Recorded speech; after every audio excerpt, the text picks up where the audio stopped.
Hello and welcome back to Quantum Suicide. On the last episode we managed to get a ending and part of the password. So that's a bonus, I suppose. So I believe we went back in time to earlier in the timeline to just before I forgot the game's name, but it's the one that unfortunately Kakashi died in. And hopefully we can try and, well, I don't want to sound happy about it, but hopefully we can try and kill someone else instead of Kakashi to obviously try and get a different ending. So let's see if this is skippable. It's not. I don't think it is. Ahem. Oh no, it is. Okay. Skip the explanation. Wonderful. Everyone's up to speed. Okay. So this is where we become the captain.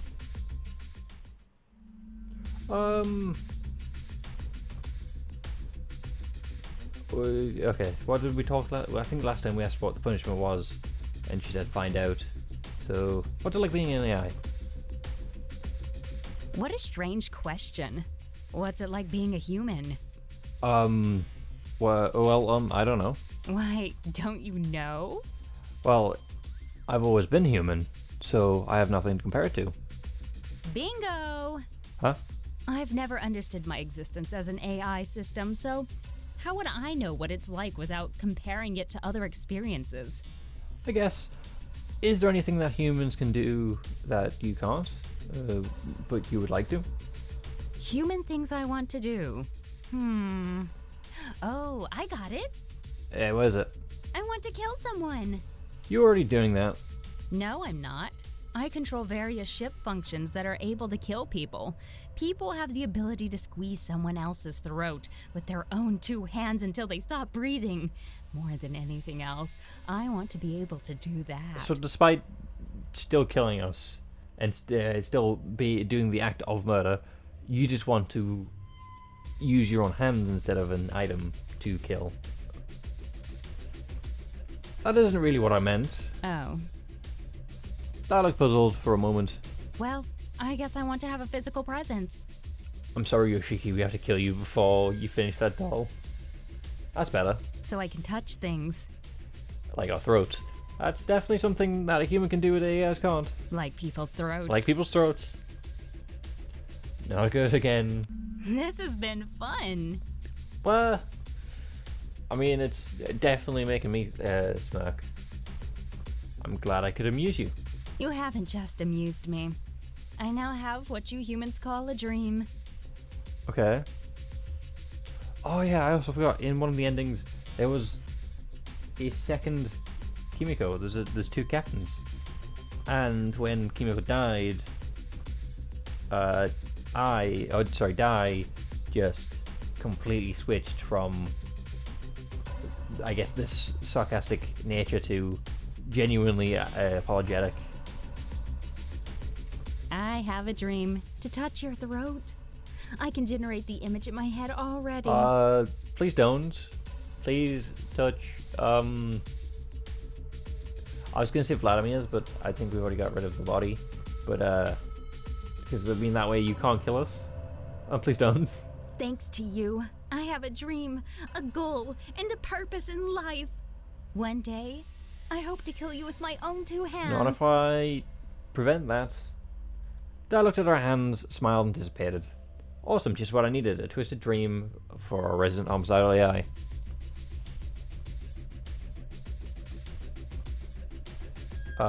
Is this skippable again? It is. I think last time we chose Yoshiki, and that's how we found out about the doll. So I guess it's. I haven't, because like as shown, I think at the end of the last episode, I don't think I hung out with Nicholas as much. I wouldn't mind getting my hands dirty. People call me Farmer Zero where I come from. You come from a shuttle from like a giant tiny pod. I leapt up off the bed and headed out at the farm for some manual labor. I arrived to find Nicholas kneeling in front of the tomato plants shears in hand. Hey, Nicholas. Hello. Am I the lucky one you've chosen to spend your time with? No, I'm just here to ruin your life. You won the lottery, good sir. We'll see. So, what are we having? Tomatoes. So, are we having tomatoes for dinner? I do quite like them. They're such a versatile food. They work cold in salads, but also cooked and accompanying other foods. I suppose so, yeah. So, I guess a good choice. You can't go wrong with tomatoes. I mean, I'm assuming someone can find a way. Do you like them? No idea. I'm not 100% sure. I don't remember ever having one. Here you go then. Okay. Nicholas tossed me a cherry tomato and I caught it awkwardly. Bon appetit. Thank you. Thanks. I placed the whole tomato into my mouth and bit down. Under the pressure from my teeth, it split and filled my mouth with tomato tomato innards, whichever one. Well, how is it? Are you team tomato? No, team tomato. Fortunately, I apologize. Well, that was an experience. Let's eat these every meal. Start choking. I'm gonna start choking. As I ate the tomato, I began to choke, struggling to swallow tomato. Are you okay? No, you killed me. I'm gonna die now. I meekly responded as I continued to struggle with the tomato. Yeah, I think I am. No sooner had I said that, I began to cough. You don't look okay. You killed me, Nicholas. You've killed your second captain. Huh? Nicholas continued Nicholas continued in a delicate tone. I don't wish to alarm you, but there's something I need to tell you. Please try to remain calm. Is it something? It's going to be something sort of like silly and. How can I remain calm when someone says that? What's wrong with me? I was starting to freak out. What do you mean? You're having an allergic reaction. Remain calm. Oh, okay. Remain calm? Tomatoes allergies are actually quite rare, so consider yourself special. Well, I mean, considering the mistakes we've made, pretty sure we're special already. I could feel my face. It was a strange sensation. Why could I feel my face? I could feel my face without touching it. It's if I had only just became aware of the fact that I had a face. I started touching my face with my hands and realized they had ballooned in size. Okay. Swelling is completely normal with an allergic reaction. We need to get you to the medical bay immediately before the swelling has time to cut off your airways. No, do it this way. Therefore, Di can't cut off our airways for us. Nicholas spoke calmly, as if nothing in the world was wrong. How could he be so calm? He's a medical professional. I nodded back, doing my best to remain calm. Nicholas grabbed me by the wrist, and started pulling me quickly out to the Equa Lounge and towards the medical bay. You truly are special. No one else on this ship has suffered from a food allergy to date. Well, that's only because I chose the option. My breathing had become slightly raspy, but I could still speak. Yay, rookie me. Don't force yourself to talk. Just try to relax your face and mouth as best you can. We moved so quickly to the medical bay that I almost had. It was almost hard to keep up with Nicholas's pace, but the strange tingling sensation in my face made the trip feel like a lot longer. Alright, hop on the bed while I get the epinephrine. This will relax your muscles and constrict your blood vessels, which in turn will relieve the swelling in your face and throat. A muscle. Okay, that could be a possible weapon, I guess. As I took a seat on the hospital bed, I noticed my breathing was becoming more laboured. It felt like someone was sitting on my throat. Shh, it's okay. I know you can't breathe. Remain calm. Sure, it was easy for Nicholas to remain calm. He could actually breathe. Nicholas moved swiftly across the medical bay and, before I could react, injected something into my upper thigh. There we go. Now try really hard to breathe slowly and calmly. Quickly, now we're going to hyperventilate. Nicholas placed a reassuring hand on my shoulder and started simulating slow breathing. Yeah, it's unfortunate. Like, Nicholas has been nice the entire time, and he's just, for some reason, you kind of, I guess, I don't think I personally have kind of just acknowledged that. He's always there to help. Okay, you seem to be doing better already. The swelling should go down shortly, but you'll probably feel a bit off for the rest of the day. I was starting to feel a lot better already. Thanks, Nicholas. Please, it is my job after all. No thanks required. I mean, do we technically blame him in the first place? If anything, I should be apologizing. My dear tomatoes almost killed you. See, he's already blaming himself. That means I guess we can't blame him now. No, Nicholas, it's okay. You didn't know. They tried. They gave it a good shot. See, he's like, it's weird because like Nicholas is playing like he's always when he's serious, he's serious, but he's never mean. And he's always there around to joke. So, I know today didn't go according to plan, but thank you for your help. Oh no, what are we going to do with food? It was my pleasure. Sorry, we didn't manage to get all the vegetables we needed. It's fine, really. It's not. Do you mind if I pick your brain for a second? Of course not. How can I be of assistance? I want a piece of your brain. I pulled out a mysterious watch in my pocket and handed it over to Nicholas. I found this with some of my parents' work. This is interesting. Nicholas carefully examined the pocket watch, turning it over and raising his eyebrows. According to the research notes, this device should allow us to connect to an alternate realities in which the device exists. Which, well, we don't know it yet, but it does work. But you're, for some reason, not in one of the alternate realities, but Beatrix is. But Beatrix doesn't seem to be annoyed or anything that it works. That you weren't there. Well, you can't fault them for not thinking outside the box. Here. I extend my hand towards Nicholas, and as he handed me the pocket watch, I showed him the buttons on either side of the clasp. The left one caused the green light to resolve around the dial for 3 cycles, and the one on the right just made the noise. So, what do you think these green LED means? What do you think the beep means? How do you think I'm supposed to connect to the alternate? Cool. I can help you with cuts and bruises, but physics is definitely outside of my wheelhouse. I can't even begin to understand how that pocket watch could somehow connect to alternate realities. It's always pocket watches, I realize. If you had to guess. You plug it into something. Maybe? You plug in a pocket... Well, actually, yeah, pocket watches have been keys before. Sorry, I know I'm not being much help here. Don't worry about it, you're trying. No, you've been plenty of help. A fresh set of eyes is always helpful. You were too kind. I'm pretty sure you are, kinda. Alright, well, I'm going to make another attempt at gathering vegetables. Would you like to join me? I think I'll go and see if I can make some progress on this pocket watch issue. Of course. I'll see you at dinner then. Okay, see you then.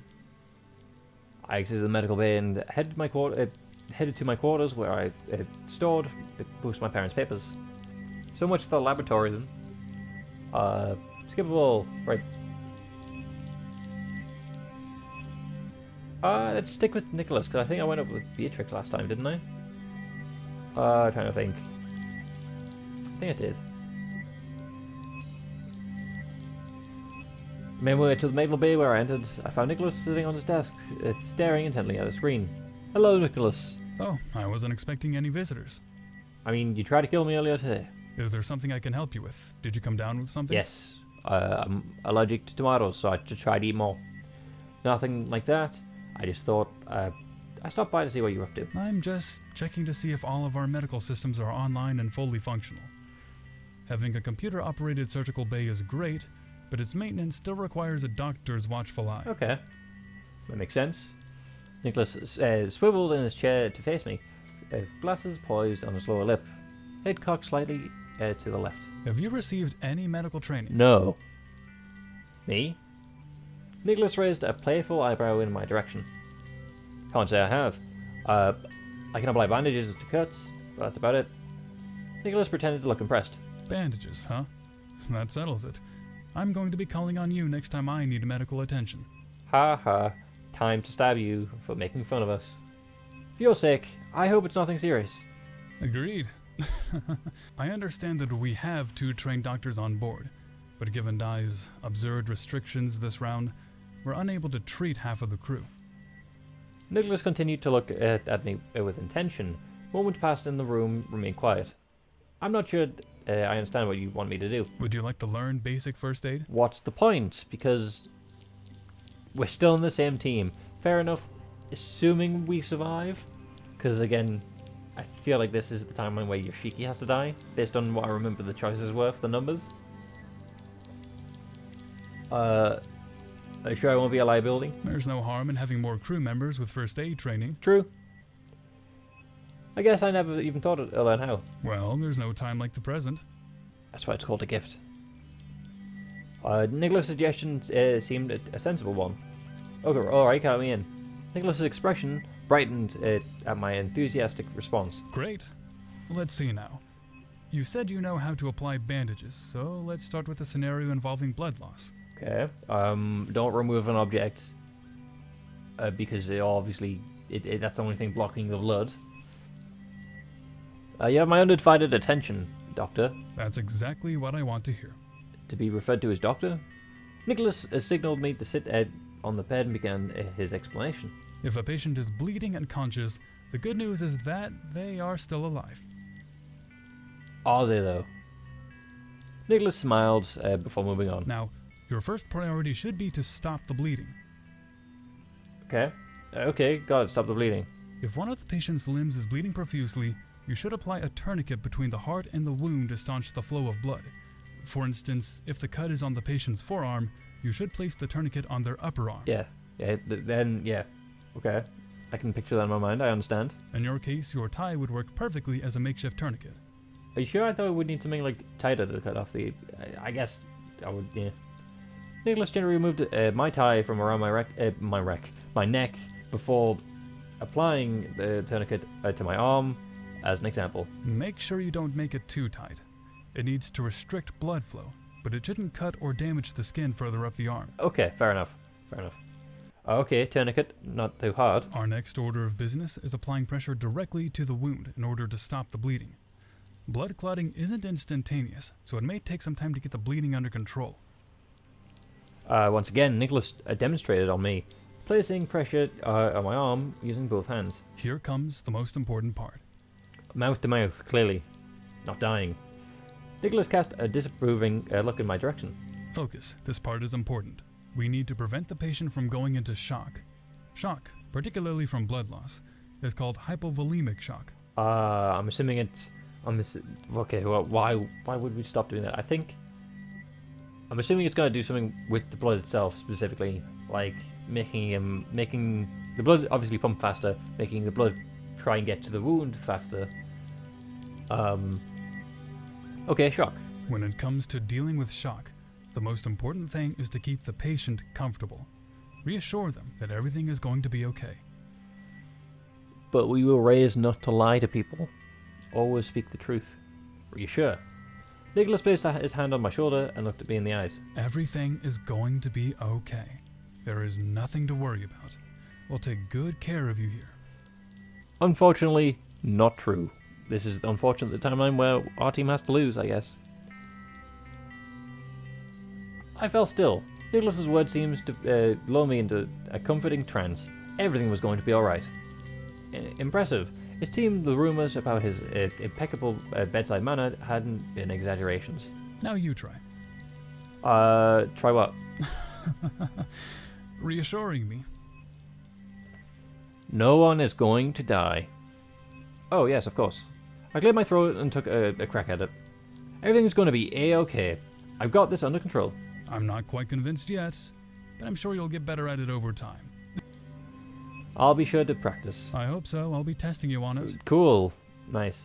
With a gentle smile, Nicholas removed the pressure on my arm and loosened the tourniquet. My arm felt a little numb after being tied up for so long. Obviously, you restricted the blood flow. All right. What would you like to learn next? Your choice. How to check vitals, how to treat burns, how to bathe unconscious patients. Nope, not doing that one. I guess how to check vitals. I guess because if we don't know the obviously the issues, we can't help. That is an excellent question. I smiled proudly at my vantage point of the hospital bed. When we perform routine checkups or admit a new patient, there are 4 vital signs that we usually check: body temperature, pulse rate, respiration rate, and blood pressure. Okay, and so literally how hot they are, how fast the heart's moving, how fast they're breathing, what's the difference between pulse rate and blood pressure, I guess? Blood pressure isn't as important as the other three, but we usually test it anyway. Okay, so we forget it. Never mind. Toss it out of the window. So far, so good. To check someone's body temperature, you'll need a thermometer. If there isn't one available, you can place your hand on the patient's forehead to see if you feel a temperature difference. Nicholas gently brushed my hair to one side and placing his hand against my forehead. It was warm but firm. I'm assuming you have to do the back of your hand, not the palm of your hand. You feel normal. So far, so good. Pulse rate is determined by placing 2 fingers, other than your thumb, against the arteries in the patient's wrist. Alternatively, you can cheat and use a stethoscope. Obviously you don't use your thumb because I believe it's a key part where the blood travels through, so it's your pulse mixing with theirs, I think. That, and also you can accidentally add pressure and it cause an issue, I guess. Nicholas unfastened the top button of my shirt and opened the top. He picked up the end of his stethoscope and exhaled on it. Therefore it's not cold. Ooh, another CG. That's nice. He kind of looks like he can easily play a villain role when the art's like this, because, like, I don't know why. I just feel like a lot of the movies I've seen are where, obviously, it's a medical setting. It's always, like, the stereotype of blonde hair, blue eyes as evil. Obviously not saying everyone who is like this is evil, but, yeah. He slid the stethoscope under the open collar of my shirt, placing it on my chest. Nicholas listened to my heartbeat for a few moments, tried to remain as still as possible, as he went about his work. What is it? Something wrong? We don't have a heartbeat. Sounds like your heart just skipped a beat. Oh, smooth. Nicholas smirked at me. Huh? It's a joke. Alright, I knew it. I knew that. I'm not dumb. Finally, respiration rate is simply how many breaths the patient is taking per minute, which is easy to observe. People should complete about 12 to 16 breaths per minute. Okay, then. Why that many, I guess? Okay, 12 to 16. As I mentioned earlier, blood pressure isn't as important, so we'll leave that for a later time. Cool. Okay, pop quiz. Cool. Huh. What do you do once you have a patient's blood loss under control?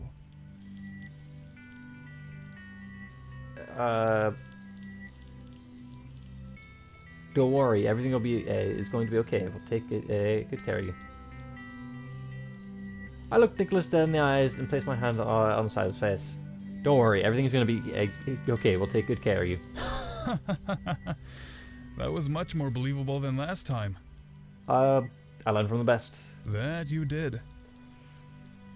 It's interesting how you can say that to both Vogels and they'll both agree. I believe Beatrix is taking the night off cooking.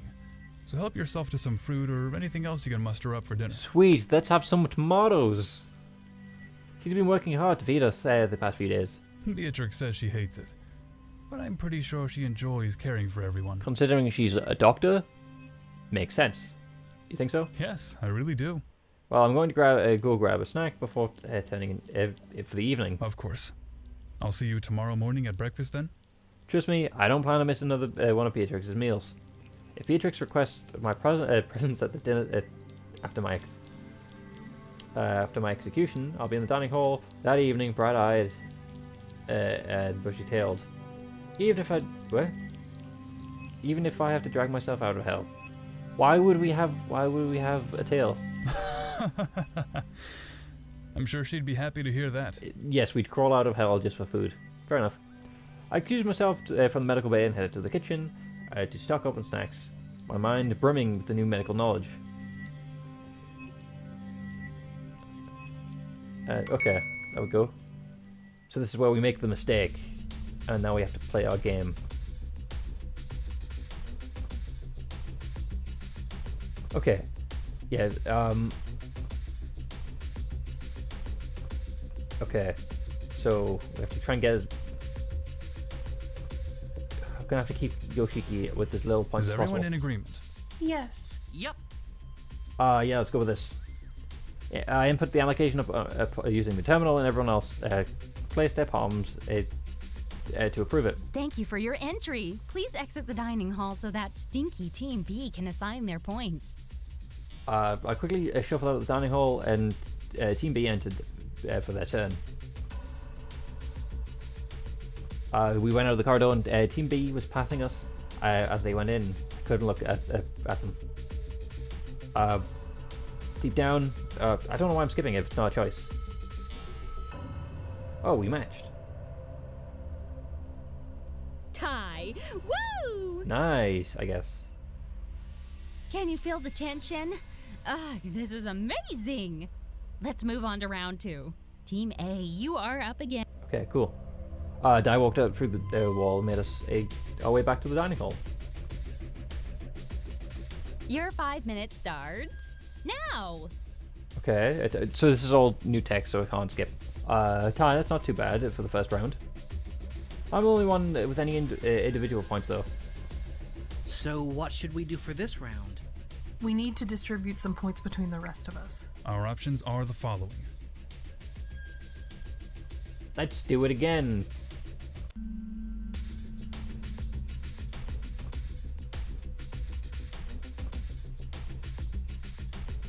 How did we win? Oh. Let's move on to round 3 then. Team A.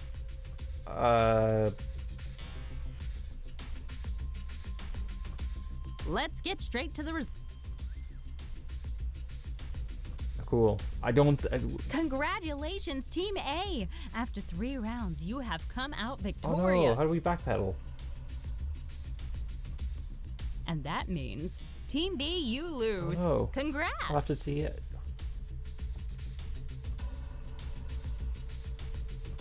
Yeah, that is unfortunate.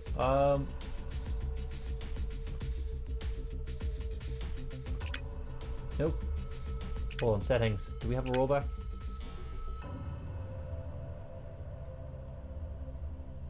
We don't. Oh no, that's unfortunate. There we go. Anyway, I'll pause and go back and try and get the red ending. Alright, there we go. Think I've got it right now. Wait, I lost? No! We weren't supposed to lose! I had such a good feeling about this, too!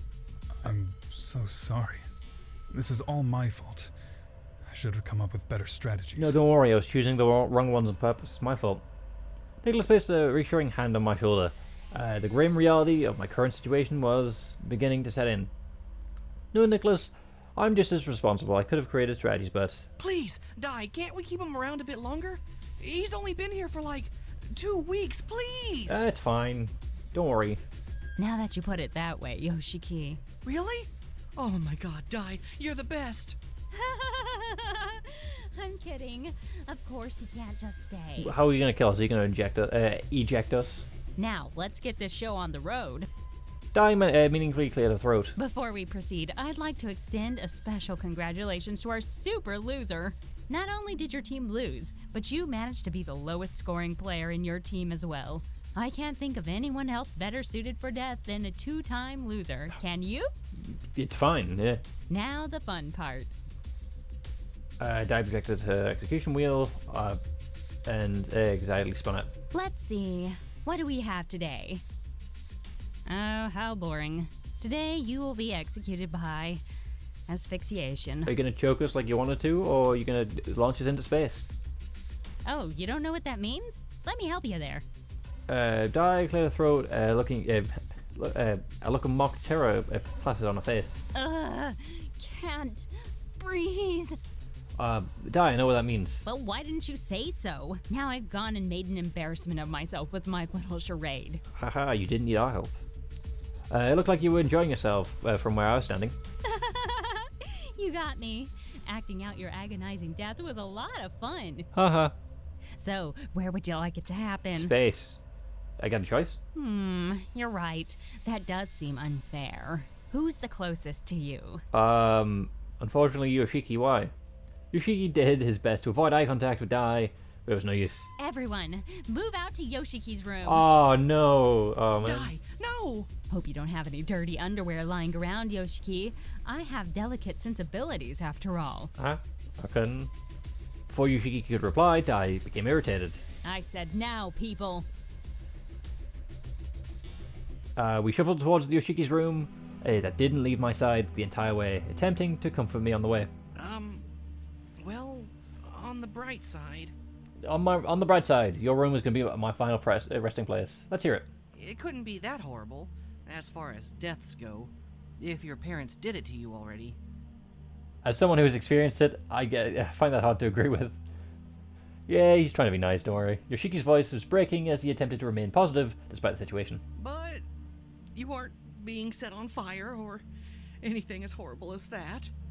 I let out a large sigh as we arrived to Yoshiki's room. I guess you're right. Thank you, Yoshiki. Here we are, folks. Alrighty. If you would, please step this way. Yoshiki needs a pat on the back. There's a hug, pat on the back, and say goodbye. But I think we should leave that for the next one. With that, hopefully you enjoyed, and I'll see you on the next one. So goodbye.